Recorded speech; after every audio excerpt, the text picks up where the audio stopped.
Moin. Moin. Moin, moin. Na? Hallo. Hat ein bisschen gedauert, hier reinzukommen.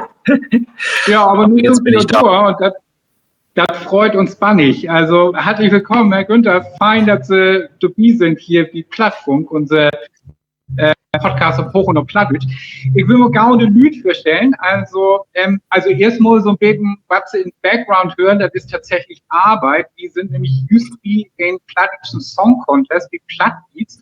Und die mucken hier Soundcheck in Achtergrund. Also insofern ist das so ein pralle Leben hier. Gut, ich habe auch gar nichts gehört aus dem Hintergrund, aber dann weiß ich jetzt Bescheid, falls ich was aus dem Hintergrund höre. Genau, dann ist das ein Musikkapell hier. So, ich möchte gerne vorstellen, das ist einmal Nikos Saul, dann sind sie links und das ist mein Kompagnon wie Plattbeats mit, wir haben einen Dialog-Podcast, das sind die beiden, und rechts und das ist Mike Helfrich, der kümmert sich um die Technik, der noch eins mitschneiden war. Und dann würde man sagen, geht das los. Wunderbar, und dann würde man Klicks an meinen Kollegen übergeben, an Nikos. Jo, liebe Herr Günther, genau, ich fange an mit den Fragen. Genau, also Thorsten hat ja gesagt, das, was in Achtergrund vielleicht ab und zu zu hören ist der Plattdeutsche Song Contest Plattbeats, den das Niederdeutsche Zentrum seit 2008 organisiert.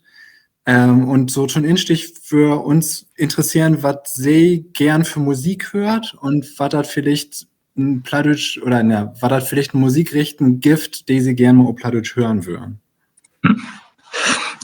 Also erstmal muss ich glaube ich, am Anfang noch mal ein bisschen sagen, ich spreche leider nicht so richtig Plattdeutsch, wie man jetzt hören kann. Ich kann es sehr, sehr gut verstehen, aber es ist bei mir halt ein bisschen so, meine Eltern sind sozusagen alle Heimatvertriebene, also nicht waschechte Schleswig-Holsteiner, sondern entweder ostpreußische Wurzeln oder mecklenburgische Wurzeln, sodass wir zu Hause halt nie platt geschnackt haben. Ich verstehe das aber gut. Also von daher, als Ministerpräsident hat man ja häufig auch Berührungen mit Menschen, die Plattdeutsch sprechen. Also alles gut, aber falls es jemanden wundert, dass ich auf Hochdeutsch antworte, dann ist das sozusagen die Begründung dafür. Aber ich höre Plattdeutsch wahnsinnig gerne und als Musikrichtung bin ich sehr flexibel. Ich höre so ziemlich alles von Schlager bis Heavy Metal. Also ich fühle mich genauso in Wacken wohl, wenn da ein bisschen härtere Musik gespielt wird, aber höre mir auch Helene Fischer gerne an. Von daher alles bunt gemischt und von daher kann ich mir alle Musikrichtungen auf Plattdeutsch auch vorstellen. Aber wir haben, ich sag mal, ein ganzes Repertoire ja bei uns in Schleswig-Holstein von Godewind bis. Also von daher, ich höre das schon wirklich sehr, sehr gerne. Und habe auch früher, als ich klein war, natürlich auch mal ab und zu ein plattdeutsches Lied mitgesungen. Von daher, wie gesagt, die Palette ist sehr breit bei mir. Ja, das ist doch gut. Ich glaube, die Palette wie Plattbeats ist auch relativ breit. Das stimmt. Genau, also sie habt ja allen Beten vertellt über so den Plattdeutsch-Betoch. Genau, könnt ihr vielleicht einfach noch ein bisschen mehr vertellen, was so eher persönliche Betoch to Plattdeutsch ist? So, genau, das würde mich noch interessieren.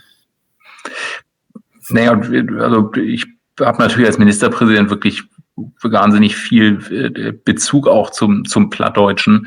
Aber wenn es so ein bisschen richtig ins Persönliche reingeht, meine Schwiegermutter spielt gern plattdeutsches Theater und ist in einer DRK-Gruppe und tritt wirklich jedes Jahr auf. Jetzt in Corona-Zeiten war das wie in vielen Bereichen ein bisschen eingeschränkter mit dem Auftreten, aber sonst haben die jedes Jahr ein Jahresprogramm, so auch in diesem Jahr. Und ich habe mir das natürlich schon häufiger auch mal angeguckt und war auch als Gast mit dabei. Aber das ist wahrscheinlich wirklich dann der persönlichste Bezug, den ich jetzt im Moment schildern kann. Aber ich finde, das ist ja schon mal was. Das ist auf jeden Fall ein persönlicher Besuch, ja. Genau, vielen Dank. Gut, ich übernehme mal, also vielleicht nochmal so Lütte-Tosatz zu Plattbeats. Also das ist für Jugendliche und junge Erwachsene zwischen 15 und 30 Jahren. Voraussetzung ist, dass man moderne Musik richten mag. Also wir haben tatsächlich vom Punkrock bis Hip-Hop eins durch auf Platt. Für die nicht so richtig platt können, help wie ein bisschen no. Also so, das hält wie so ein Platt-Coaching. Ne? Also wir Platt-Profis in der Region und die helfen dann und die singen das dann auch mit innen und helfen die Musiker und dann steht hier zumindest so ein bisschen als Eurovision vorstellen, bloß in Lütt und für Platt. So. Und für junge Lüden. Also das ist so ein Norwuchs-Geschichte. Also das muss so ein bisschen so Charakteristik rum. Und welche Musikrichtung ist am schwersten zu verstehen? Was? Welche Musikrichtung ist am schwersten zu verstehen, wenn man die auf Platt singt? Death Metal. Aber Hochdeutsch halt auch. Genau, also so, ich glaube, die habt das aber auch an einfachsten mit dem plattdeutschen Text, auf würde man nämlich auch nichts verstehen, wenn sie nicht auf Platt singen würden. Also ich glaube, das wäre das einfachst. Habt ihr aber auch schon hat, also so wie Plattbeats. Herr Günther, das Land Schleswig-Holstein, das macht ganz viel für Plattdeutsche, ganz besonders im Bildungswesen. Wir haben die Modellschulen, also da läuft ein ganzer Bach für Plattdeutsch, das ist toll. Und Liges hätte ein Problem mit ihrer Sichtbarkeit. Wir haben ungefähr ein Viertel von der Schleswig-Holsteiner, die aktiv noch Plattdeutsch schnackt, und ungefähr 60% der Goat versteht. Aber so im öffentlichen Diskurs dügert Plattdeutsch nie so richtig auf. Also da hat man das Gefühl, da muss so ein bisschen noch so ein Anschwung durchachtern. Das gibt zum Beispiel zweisprachige Ortsschilder wäre so ein Ansatz. Oder ob das die Verwaltung gut stark war, mit so Ketten, ich schnack auch platt, dass die Lüte Plattschnackers auch Mode haben und sagen, jo, ich sag wie du drin und ich schnack auch in die Mutterspruch mit der Lüte und der Verwaltung. Seht ihr doch Möglichkeiten, was noch Don waren kann, dass das Ganze so noch ein bisschen mehr Schwung kriegt? Doch, die sehe ich auf jeden Fall. Waren ja auch schon eben ein paar gute Ideen dabei, wie man das noch stärker fördern kann. Zweisprachige Ortsschilder haben wir ja auch an vielen Orten schon, wo das Plattdeutsche ja auch dann wirklich auch richtig öffentlich sichtbar ist. Und wir legen ja auch Wert, wenn wir beispielsweise Ausschreibungen durchführen als Land Schleswig-Holstein, dass da Menschen, die wirklich Heimatsprachen sprechen können, Minderheitensprachen sprechen können, auch durchaus gern gesehen sind. Das ist ja in den Bereichen auf jeden Fall auch sehr, sehr wichtig. Und wir haben ja auch, sagen wir jetzt im Medienstaatsvertrag zum Beispiel auch festgeschrieben, dass Heimatsprachen, auch das Niederdeutsche auch in den Programmen sichtbar sein soll. Also wir tun alles, um da mitzuhelfen. Wir haben auch plattdeutsche Reden manchmal im Landtag schon gehabt, was ja auch, finde ich, wichtig ist, um das auch zu zeigen. Ich bin jetzt nicht prädestiniert dafür, von daher bin ich nicht der beste Werbebotschafter, wenn ich selbst nicht spreche, aber wir haben ja glücklicherweise noch ein paar andere Menschen, die es wirklich richtig gut können. Aber alles, wo wir auch als Land mithelfen können, um der Sprache Sichtbarkeit zu geben, wirklich herzlich willkommen. Jede gute Idee ist bei uns auch gut aufgehoben, also wir helfen mit. Das ist schön. Das freut uns zu hören. Und ich glaube, das ist ja auch so ein unique selling point, um dann mal auf gut Plattdeutsch zu singen, weil wie okay, ne? Also so, wo man sagen kann, Touristen und Besöker, die in unser Land kommen, die hat ja auch was zu reden, ne? Also so, man hat so manchmal so ein bisschen das Gefühl, die Plattdeutschen düsen sich eher weg, sind eher bescheiden, denken, ach, für uns lohnt das doch nicht. Und genau das Umgekehrte ist hier der Fall. Ne? Also so, dass Leute, das seht, die denken, Mensch, hier, das ist ja ein Reichtum, dass das ein Spruch wie uns existiert. Ne? Also so, dass das tatsächlich ein Plus ist und nicht einfach Informations- oder Verständnishindernis, sondern tatsächlich das ist ein Trumpf, mit dem wie richtig wuchern könnte, wie so richtig Hut packen könnte. Ne? Ja, nee, unterstützen wir absolut. Deswegen machen wir auch mehr den Schulen, auch an Plattdeutschunterricht, damit eben auch viele Menschen auch dazu animiert werden, auch davon Gebrauch zu machen. Und genauso, wie Sie das sagen, das ist schon wirklich was, worauf Leute auch gucken, wenn Touristen hierher kommen, dann müssen wir das eben auch wirklich richtig zur Schau stellen, was wir so können. Also von daher muss da niemand schüchtern sein. Plattdeutsch ist was Schönes und das können wir den Menschen auch zeigen. Das ist schön. Das ist schön, dass Sie uns so Mut macht.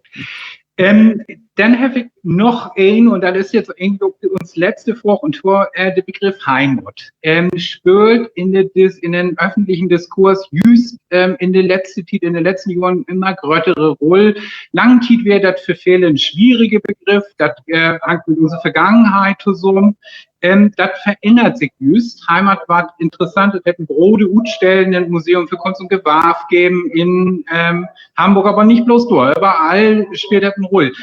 Was bedeutet für Sie das Begriffspaar Heimat und Spruch? Gibt da einen Zusammenhang und wenn ja, was ist die? Doch, da gibt's auf jeden Fall einen Zusammenhang. Also erstmal freue ich mich total darüber, dass der Heimatbegriff so positiv besetzt auch heute wieder selbstverständlich ist, dass man das nicht irgendwie in den Hintergrund stellt, sondern dass darüber wirklich ganz offen drüber gesprochen wird. Mittlerweile sogar ein Bundesministerium, was wirklich heißt für Inneres und Heimat.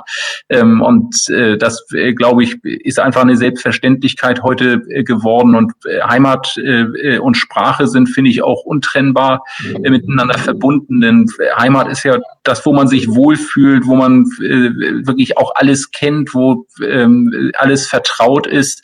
Heimat und Sprache hängt deswegen auch zusammen, weil Sprache natürlich auch was ist, womit man vertraut ist, wo drin man sich wohlfühlt. Und wenn man eine Sprache gut spricht, fühlt man sich auch zu Hause. Deswegen sind diese Paare, finde ich, überhaupt gar nicht voneinander zu trennen sondern sind eigentlich zwei Seiten der gleichen Medaille. Wunderbar, vielen Dank und ihr Glück. Wir sind jetzt auch durch, also so, das hätte jetzt für mich genau hinhaut, mit Clock 5. Herr Günther, vielen Dank, dass Sie dabei sind. Ja, die freut uns und wie sehr Bescheid werden, wie du mit On Air geworden. Ja, super. Da freue ich mich drauf und viel Erfolg für den Contest. Jetzt höre ich sogar ein bisschen Geräusche im Hintergrund.